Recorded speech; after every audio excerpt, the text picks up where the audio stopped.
भूमिका घेतली नाही तर गरीब मराठ्याचा लढा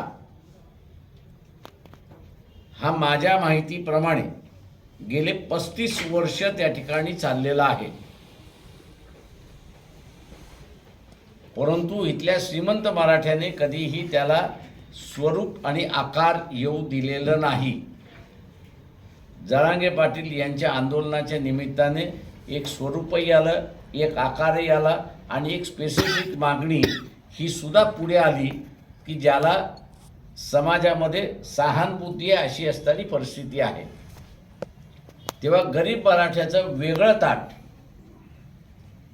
आरक्षणाचं वेगळं ताट हे निर्माण करायचं असेल तर जरांगे पाटलांनी आंदोलनाबरोबरच राजकीय भूमिका घेतली पाहिजे आणि लोकसभेच्या संदर्भातलं त्यांनी भूमिका घेतली पाहिजे, जेणेकरून या गरीब मराठ्याचा आवाज जो आज जरांगे पाटील रस्त्यावरती उभा करतात आहेत तो उद्याच्या लोकसभेमध्ये सुद्धा गेला पाहिजे, तिथेही प्रतिनिधी गेला पाहिजे.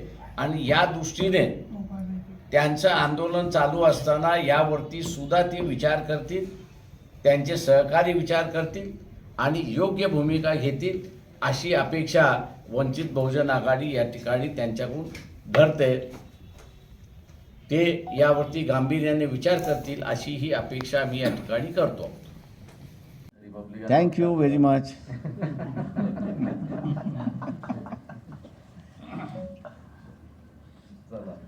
चल थँक्यू.